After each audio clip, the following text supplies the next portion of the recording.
So, a couple months ago, back in 2016, I made a series of videos talking about movie musicals. One of which was a video specifically about stage musicals that should be brought to the big screen for the first time. Another video was the top 10 movie musicals that, for whatever reason, desperately deserve a remake. Whether the source material was changed, whether the direction was bad, whether the actors were miscast, for whatever reason, the top 10 movie musicals that deserve a remake. Now, the video that I never got around to making, unfortunately, due to time getting away from me, was going to be the top 10 movie musicals done so perfectly that they should never be remade. One of which was going to be the original 1985 movie musical Little Shop of Horrors.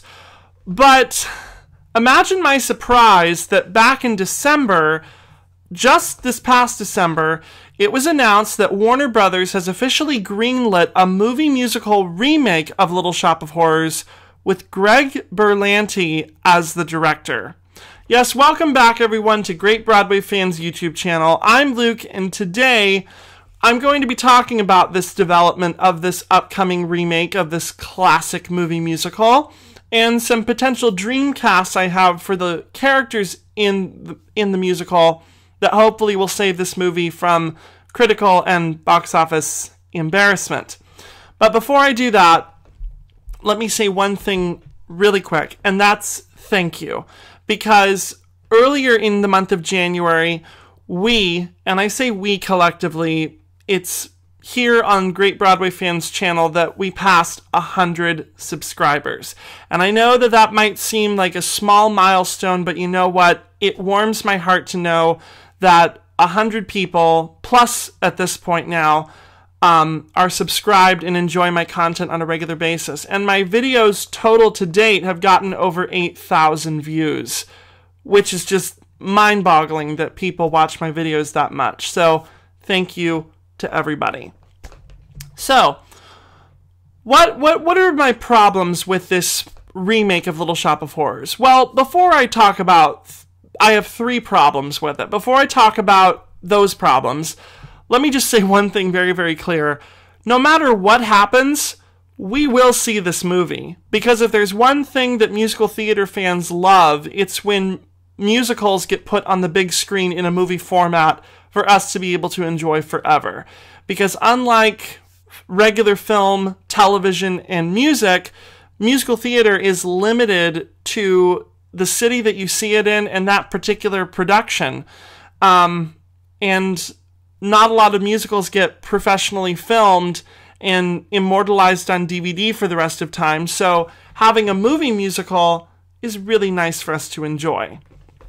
But that's not saying that this is going to be perfect or this is even a good idea. Problem number 1. The original Little Shop of Horrors movie from 1985 is perfect, if not near close to perfect. I mean, you had Frank Oz, who I feel still to this day beautifully directed this movie. Absolutely fantastic. From the world building to the camera angles to the way that he staged the musical numbers, everything about the direction was perfect. Howard Ashman got to rewrite his book for the screenplay. Both him and Alan Menken got to write new music for this movie adaptation. Ellen Greene got to reprise her off-Broadway role and forever immortalize it on film. And also, there are 2 existing versions that you can watch. There's the theatrical cut where Audrey does not die, Seymour electrocutes the plant, and the 2 of them go off and live happily ever after. Or there's the original director's cut ending where Audrey dies, Seymour feeds her to the plant eats Seymour, and then the plants take over the world. So, whichever version you watch, and I own both versions actually, Little Shop is perfect. Now here's point number 2. Even though I oppose doing Little Shop for film, I do think that it is a missed opportunity to do it live on television with an exclamation point. Because the difference between doing a movie musical and a live musical is that when you do it live, it's a one-night-only event. You have Broadway, Hollywood, and television and music talent all rubbing shoulders together for a one-night-only event celebrating not only the material, but live theater in general. When you do a movie, it's immediately a competition. You're competing against other movie studios and other films for either box office numbers or accolades, or sometimes both. So, while I feel that doing it live is a celebration of theater, doing it as a big budget movie is competition. And I feel that that's wrong. Number 3, and this is the most egregious problem I have, and that's Greg Berlanti himself. Now, don't get me wrong, Greg Berlanti has done good work in the past. Just look at his television resume. He was an original writer and producer for Dawson's Creek. He's a contract writer and producer and sometimes director for the CW network, which is owned by Warner Brothers, where he's provided his creative hand in shows like The Flash, Arrow, Supergirl, and the upcoming Riverdale series. But it's his movie resume that's really, really bad. I mean, Life as We Know It, he directed, which was a terrible romantic comedy about this couple who inherit this baby after their 2 best friends die in a car accident. And then the trio of bad movies that he is most remembered for is Wrath of the Titans, the Green Lantern movie, and Pan. I mean, that trio alone is just enough to make any studio shut the door in your face and say, nope, you're not working anymore with me. But for some reason, because he does so well on television, Warner Brothers is rewarding him with a big budget movie musical. Now, negativity aside, there are some positive factors that are leaning towards this movie.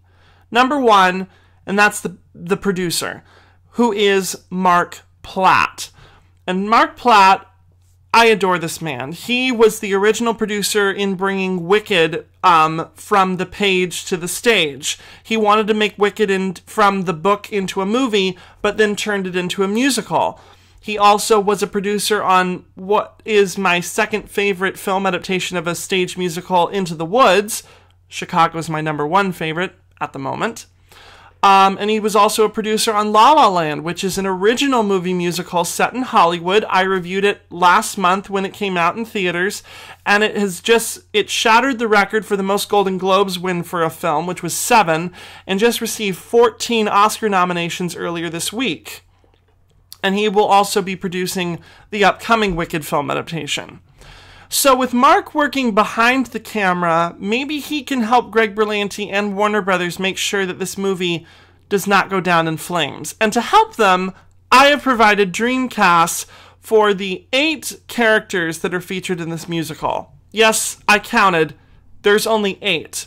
There's our 2 leads, the voice of Audrey 2, Mushnik and Oren, and then the 3 urchins who are the Greek chorus on the side, that provide narration for the musical. And with them in mind, I think that the smartest way to go is just have an open call audition. Have an open call for 3 African American women in their 20s who can sing and dance, and you'll find 3 ladies that'll be perfect for the urchins. Easy, done, perfect.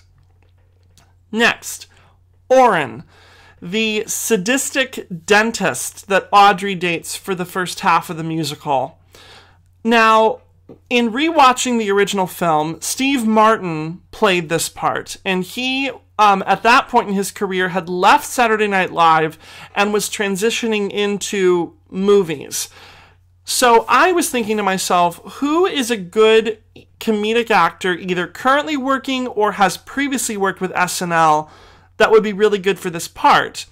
And since Taron Killian's schedule's a little bit busy doing Hamilton right now, and he's already played the part of Oren before, I thought Andy Samberg. He would be fantastic in this part. He is a broad comedic actor who I think needs this role. because Andy Samberg's movie career post-SNL has been very, very spotty. And maybe this could provide a good springboard into getting him back working in movies again. Next up, Mr. Mushnick, the floral shop owner. Now, I've got two actors that have worked in Hollywood, two actors that have worked on Broadway, and one actor who's worked in Hollywood. And the first pick, this is my number one draft pick for this part, and that's Danny Burstein. I think that what would be a really good idea is if this movie paid homage to the theatrical roots of Little Shop of Horrors and casted a theater actor in this part. And Danny Burstein is the perfect age for the role of Mr. Mushnick. He's funny, he's talented, he can sing. Even though Mr. Mushnick is not a singing part, he's a great comedic actor, and he would be perfect for this role. Another gentleman who I think would be fantastic is Kevin Kline. He, of course, won a Tony Award for The Pirates of Penzance back in the 1980s. He played Cole Porter in the bio movie musical DeLovely, and he's also going to be in the upcoming Beauty and the Beast film adaptation as Maurice. And I would love to see him play this part. He would be fantastic. And then someone who was in the original film that could possibly come back to the material is Bill Murray. Now, Bill Murray was in the original film. He played the patient in the dentist's office who enjoyed having pain inflicted on him, which was the whole joke. And like Danny Burstein, Bill Murray is the perfect age for the role of Mr. Mushnick. Now, let's talk about who should do the voice of Audrey 2. Now, the entire joke of the musical is that this cute little bud that Seymour finds, he names after the woman that he's in love with, who is this beautiful blonde lady named Audrey. And then the joke is that the voice that comes out of Audrey 2 is an African-American male, and a baritone's voice to boot. I mean, that just makes the whole thing hilarious. But I got to thinking, who's an actor currently working in Hollywood today whose voice is so recognizable and so funny that it would be hilarious coming out of a talking plant's mouth? Kevin Hart. Kevin Hart would be stupendous in this part. That rhymed, and I did not intend for that to rhyme. But no, think about it. Kevin Hart would be so funny. This short man with this high-pitched voice, but this menacing presence that he does have. When he wants to be intimidating, he's very intimidating. I mean, if you have not seen The Secret Life of Pets, go watch it, because he is fantastic in the role of Snowball, which is this fluffy bunny rabbit that is the leader of a gang. It's hysterical. Another choice for the voice of Audrey 2, calling back to Broadway, casting a theater actor, James Monroe Igelhart. He would be amazing providing the voice of Audrey 2. He won a Tony for his performance as the genie in the original Broadway production of Aladdin, and he will currently be playing Lafayette and Thomas Jefferson in the Broadway production of Hamilton. So maybe after he's done with his run, he can come over to Warner Brothers and provide the voice of Audrey 2. Now, the next three picks I have for the voice of Audrey are all African-American ladies with voices that are so crisp and demanding in their presence that they would be fantastic providing the voice as well. The first one is Queen Latifah.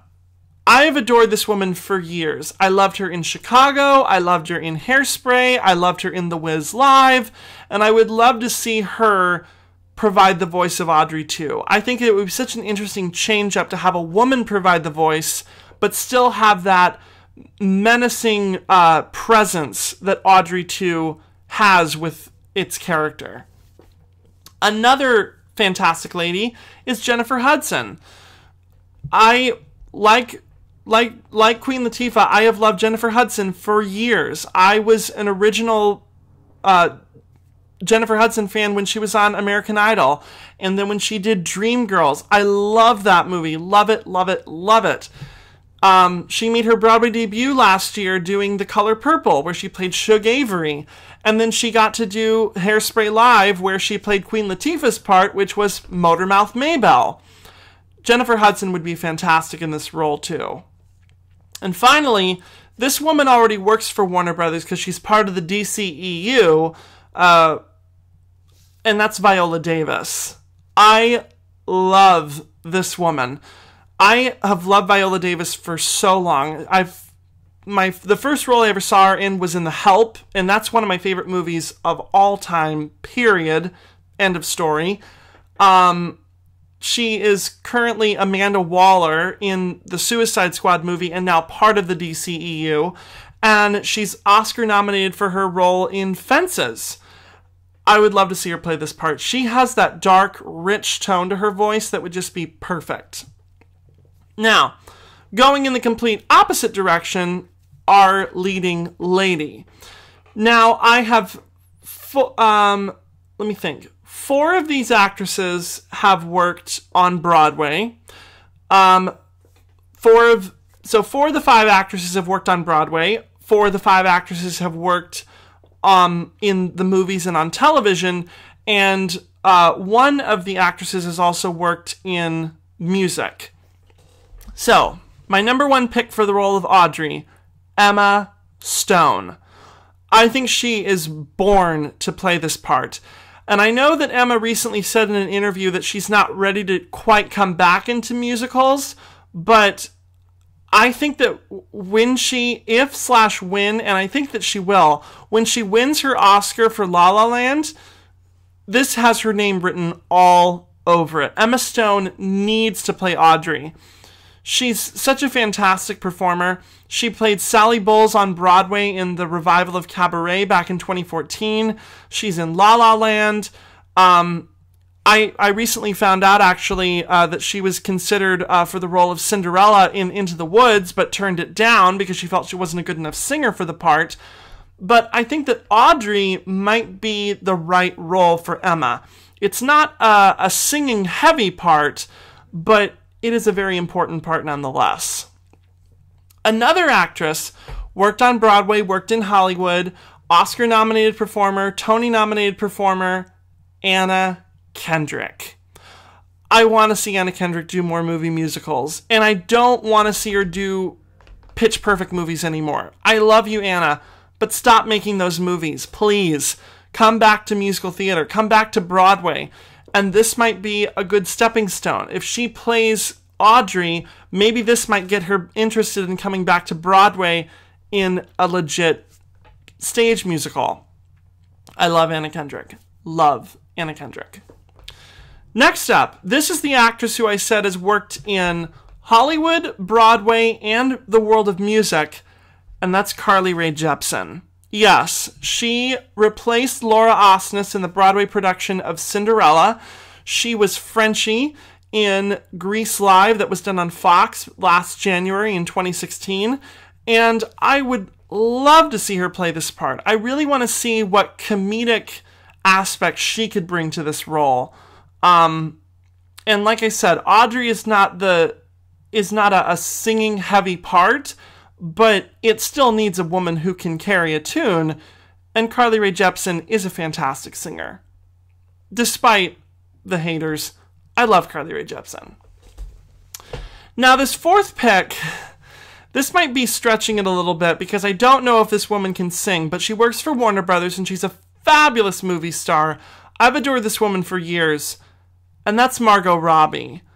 I think that after having seen her in films like The Wolf of Wall Street, Tarzan, and now Suicide Squad, I would love to see Margot Robbie play Audrey in Little Shop of Horrors. Like I said, I don't know if she can sing, but if she can and gets good training for it, then maybe she could pull off a role like Audrey.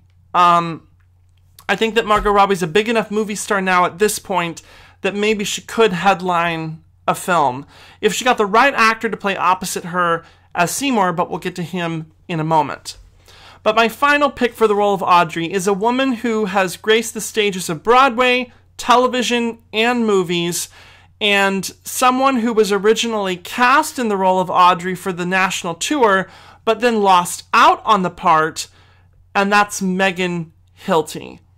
Yes, Megan Hilty her first big break was going to be the national tour of Little Shop of Horrors opposite Anthony Rapp, but when they cast Anthony, they dropped Megan from the show because she was younger than Anthony Rapp and she was not a big enough star to headline a national tour alongside Anthony Rapp. But then after she lost it on that part, she got cast in Wicked. So it all worked out quite nicely for Megan. But I would love to see her do this. If you casted a big enough movie star in the role of Seymour, maybe you could get away with having a theater actress or a Broadway star like Megan Hilty, Tony nominee Megan Hilty, playing a role like Audrey. I would just love to see that happen. Okay, now let's talk Seymour. My number one pick, he's already played the part before, but I think he should do it on film, and that's Jake Gyllenhaal. He got to play the role in the concert production that was done at Encores 2 years ago, I think, opposite Ellen Greene and Taran Killian. And he was fantastic. He was so good in Little Shop that they brought him back to do another Encores concert of Sunday in the Park with George. Excuse me. And now Sunday in the Park with George is coming to Broadway. So Jake Gyllenhaal will be making his musical theater debut on Broadway this spring, which is so, so exciting. But after he does Sunday in the Park, he should definitely come over and do Little Shop on film. He would be so, so good in this. Another movie star talent, maybe not as big of a name as Jake Gyllenhaal, but still a name to boot, and that's Skylar Astin. I think that this man is so talented. He was fantastic in the Pitch Perfect series, the first one, not the second one. His character sort of got written down and sort of swept under the rug, unfortunately. But he was fantastic in the first Pitch Perfect movie. He was in the original Broadway cast of Spring Awakening. And maybe this might be a really good part to get him back into the world of musical theater. Now, my third choice is Ben Platt. Now, Ben Platt is on fire right now. He was in the first Pitch Perfect movie, but he's now on Broadway right now in Dear Evan Hansen, which is now the toast of the new Broadway season and has Tony Award written all over his performance. And here's what I'm thinking. If Ben Platt even gets nominated for a Tony, let alone wins, this would be a perfect next project for him to do. Whether he leaves Dear Evan Hansen or the production casts someone else or whatever happens to the show, he should definitely come over to Warner Brothers and play the role of Seymour. He would be perfect in this part. Maybe he would be better if you casted someone like Anna Kendrick or Emma Stone, someone who's a slightly bigger name than Ben Platt. But like I said, if he wins a Tony Award, he'd be perfect for this role. Perfect. He'd have a big enough star power momentum to boost him into getting into a new movie musical. Next up, Ryan McCartan. I think that he would also be perfect. He's not a huge name. He's more when it comes to television, but he also worked off-Broadway in the original production of Heathers. He was in, he's been on the Disney Channel network. He was in the Rocky Horror Picture Show remake. Even though that was a debacle, he did a very good job with his performance as Brad Majors. And like I said, cast Emma Stone, Anna Kendrick, or Margot Robbie opposite someone like Ryan McCartan, and that would work beautifully. And finally, my last choice, here's another big movie star name who actually, when way back in 2013, there were rumblings that a Little Shop remake was going to happen, and Joseph Gordon-Levitt was attached to play Seymour, but that project fell through. So now that it's been officially greenlit by Warner Brothers, maybe this might be a good opportunity for him to come and do this part. And here's my thinking. If you cast a big movie star like Jake Gyllenhaal or Joseph Gordon-Levitt, then put a smaller theater actress in the role of Audrey, like Carly Rae Jepsen or Megan Hilty. If you cast someone like Emma Stone or Anna Kendrick or Margot Robbie, then put someone like Skylar Astin, Ben Platt, or Ryan McCartan in the role of Seymour. Balance it out. Theater actor, movie actor. Have it be balanced between the two leading characters. If you want to go with two movie stars, that's fine, But if you want to put a theater actor or actress in one of the lead roles, this is the perfect opportunity to do so. Okay, I've babbled on enough. Thank you so much for watching this video. Leave in the comments down below, who would you dreamcast in a movie musical production of Little Shop of Horrors? I will keep you posted on, follow me on Instagram for musical theater news and musical theater related content. I have more videos coming down the pipeline, I promise. I will be doing an Oscar predictions video since this channel now features movie related content as well. Monday, January 30th is going to be the release of the final trailer for Beauty and the Beast. I will be doing a live reaction to it as well, so stay tuned for that. Be sure to give this video a big thumbs up, hit the subscribe button. Thank you for your support. Follow me on social media. Links are in the video description, and I'll see you next time.